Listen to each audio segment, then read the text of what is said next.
산샤댐이 하루 길이를 0.06 마이크로초 늘리고 있다. 그러면서 지구의 극 위치 있죠. 극 위치를 2cm씩 이동시키고 있다라고 하거든요.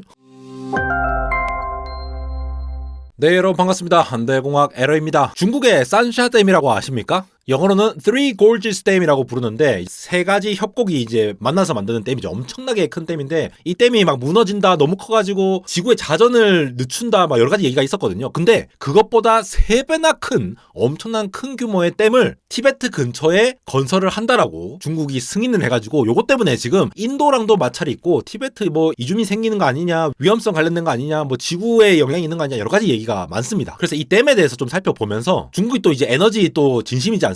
이 관련돼서 좀 살펴보면 좋을 것 같아서 한번 정리해보도록 하겠습니다. 먼저 위치는 여기입니다. 여기 지금 중국이 보이시죠? 여기 중국이 있고 이 양쯔강이고 황허강이고 그 다음에 이 티베트 자치구가 이렇게 크게 돼 있고 이 근처에 인도가 이렇게 붙어 있죠. 여기 부탄이 붙어 있는데 이 위에 보면은 이걸 이제 우리나라는 야룽창포 강이라고 부르더라고요. 야룽창포. 요 강에다가 산샤댐의 3배나 되는 거를 짓는다라고 하는 거죠. 이 논란의 쟁점은 이겁니다. 그렇게나 거대한 댐을 짓게 되면은 결국은 이 강을 막아가지고 댐을 세우는 거니까 주변 사람들이 결국 이주를 많이 해야 될 거잖아요. 더군다나 이 티베트 이 고원, 이 플래튜가 이제 고원이라는 뜻이잖아요. 티베트 고원 자체가 생태가 제대로 잘 구축이 되어 있는 부분인데 이거 그냥 뭉개겠다라고 하니까 이거 문제도 있는데 기본적으로 중국 정부가 이 티베트 지역의 어떤 자원 착취라는 비판이 있는 것이 되겠습니다. 거기다가 이 강이 보세요. 이렇게 위에서 이렇게 쭉 해가지고 이렇게 떨어지면은 어디로 거쳐갑니까? 인도와 이 방글라데시 이렇게 하루 쪽에 거쳐가는 게 보이잖아요. 겐지스 강도 이렇게 합쳐지는 거 보이시죠? 결국 이 연결되어 있는 이 부분에 있는 하류에 있는 인도와 방글라데시도 결국 자기들도 물을 사용해야 되는데 그 위에서 댐을 이렇게 막아가지고 해버리면은 이 수자원을 독점받는 거 아니냐 이런 얘기가 나온다라는 거죠. 당연히 열 받겠죠. 사실 이 야룽창포 강에 중국이 이번에 처음 댐을 짓는 게 아니라 지난 10년 동안 여러 개의 수력 발전소를 계속 지어왔다라고 합니다. 그래서 2023년 초에는 뭐 다른 수력 발전대만 건설한다고 하니까 티베트인들이 다 이렇게 시위하고 그랬었거든요. 근데 중국 정부가 이게 폭력으로 이렇게 진압을 하고 그러면서 이제 다수의 이제 부상자와 체포자가 발생했는데 세계는 별로 안 알려져 있죠. 그러니까 티베트 지역에서 나오는 이러한 그 댐 건설 관련해가지고 다음 장면 보시면은 이 강 보세요. 엄청나게 많이 짓지 않습니까? 자, 동작을 하고 있는 것만 기준으로 봐도 이렇게 몇 개 있는 거죠. 이렇게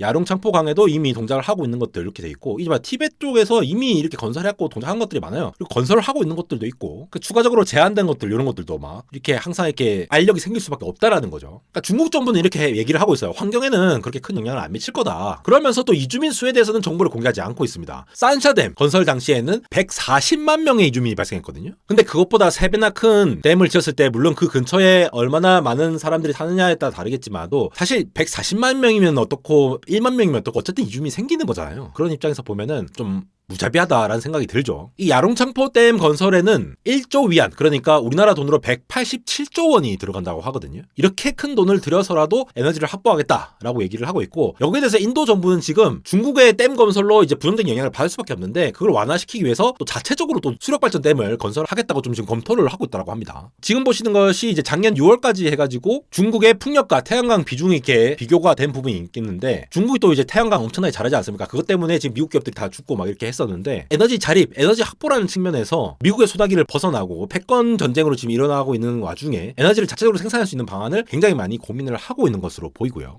더군다나 여기 보시면은 현재 요 시점이죠. 요 시점으로 보시면은 아직도 석탄이 많긴 한데 중국이 은근히 이제 그 환경을 생각한다 이런 얘기 많이 하거든요. 그래서 석탄 비중을 점차 줄이고 오일 비중, 그러니까 화석에너지, 내추럴 가스까지 화석에너지 비중이 이렇게 있는데 전체 에너지 용량에 대해서 하이드로 파워 부분, 요 부분들을 이제 꾸준히 이렇게 용량을 키워가려는 목표를 하고 있습니다. 사실 예전에 산샤댐 같은 경우에 보면은 이 Three Gorges Dam이라고 되어 있는 부분이 산샤댐입니다. 그래서 이게 난징, 샹하이 이렇게 쭉 돼 있는 여기 막 막혀 있죠. 요게 진짜 거대한 댐인데 자 지금 보시는 게 저게 산샤댐이거든요. 와 이제 어마어마하게 큽니다. 이게 작년에 지구의 자전에 영향을 미친다라는 이 분석 사이언스 결과가 나왔습니다. 세계에서 가장 큰데 와 이제 물 뻗어 나가는 것만 하더라도 무서워 막 그냥. 그러니까 기본적으로 이 물을 엄청나게 많이 가둬두고 있다 보니까 지구의 질량 분포가 이렇게 약간 이게 불균형이 될 수밖에 없는 거죠. 그러니까 나사에서 직접 계산을 해봤는데 산샤댐이 하루 길이를 0.06 마이크로초 늘리고 있다. 그러면서 지구의 극 위치 있죠. 극 위치를 2cm씩 이동시키고 있다라고 하거든요. 사실 이 정도 가지고는 지구에 뭐 어떤 큰 영향이 있는 건 아니라고 합니다. 그렇지만도 인공 구조물이 지구에 미치는 영향을 보여준 대표적인 사례라고 합니다. 사실 기후변화로 뭐 만년설이 녹는다거나 해수면 상승한다거나 이런 것들 전부 다 이 질량 분포를 변화시키는 거예요. 예전에 2004년도 인도양 지진 있잖아요. 그때 지진으로 지구의 자전 속도가 2.68 마이크로초 단축됐다라고 얘기를 하고 있더라고요. 실제로 이게 사이언스 분석 결과 하면서 이렇게 나왔었는데 구체적으로 산샤댐이 거의 한 400억 톤입니다. 400톤이 아니라 400억 톤의 물을 해발 175m에 가둬놓는 거예요. 정말 어마어마한 중량이죠. 근데 단순히 지구한테 영향이 없다라고 보기에는 조금 더 힘든 게 이 자전 속도가 갑자기 좀 변화하게 되면은 결국은 이 지구의 이 지각 있잖아요. 이 지각에 계속 스트레스를 주게 되니까 지진이라던가 화산 활동을 유발할 수 있는 가능성이 있다라는 가설이 있다라고 합니다. 거기다가 물론 이 산샤댐 정도의 이 약간의 미미한 변화 자체는 이러한 위험 증가 가능성은 거의 없는 게 맞다라고 얘기는 하고 있어요. 근데 이것보다 계속 커지게 되고 우리가 인지하지 못한 부분이 있지 않을까라고 계속 연구가 되고 있는 것으로 보이고요. 더군다나 지구 자기장의 변화가 있을 수가 있는데 자전 속도가 조금이라도 변하면은 이 외핵 있잖아요. 지구의 외핵. 이 외핵의 액체 금속의 흐름에 아무래도 조금씩 영향을 줘가지고 자기장이 변화가 되면 어떡하지? 이런 우려도 있다라는 거죠. 방금 이런 것들도 다 이제 기후라고 아직 과학자들이 얘기를 하고 있긴 한데 거기에 대한 이제 연구 결과물이 아직은 없기 때문에 조금 더 이제 딥다이브를 해봐야 되는 상황으로 보이고요. 특히 이 극점이 이동하는 부분 있잖아요. 댐이 건설하면 질량이 이제 바뀌니까 지구의 이제 이 관성 모멘트가 이제 변화가 될 거잖아요. 그러면은 이게 딱 축이 되는 그 극점 위치가 이동할 수밖에 없다라는 거죠. 극점이 이동하면 가장 영향을 쉽게 받을 수 있는 부분이 바로 GPS 같은 이 정밀 추기 시스템에 영향받을 가능성이 있죠. 그리고 이게 2cm밖에 이동하지 않기 때문에 거의 영향이 없을 거라고 보지만 극점 위치가 바뀌면 아무래도 태양의 복사 에너지가 일단 입사가 될 때 이 각도가 살짝 달라지는 부분도 있겠죠. 그러면 그 약간의 변화 자체가 오랫동안 주어졌을 때에 또 전체적인 시스템의 변화가 있지 않을까라는 연구 결과가 있고요. 또 극이동이 이제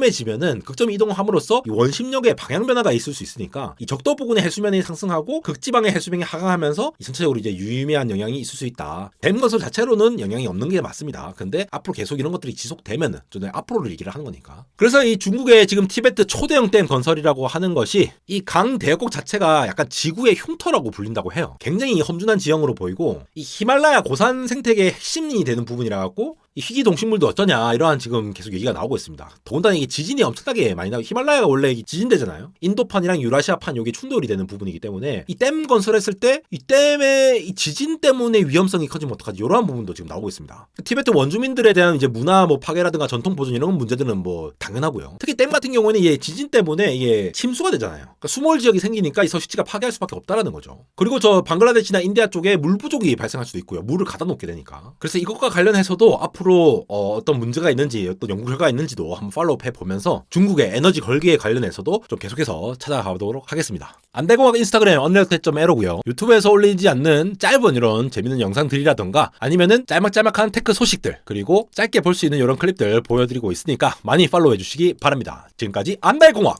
에러였습니다.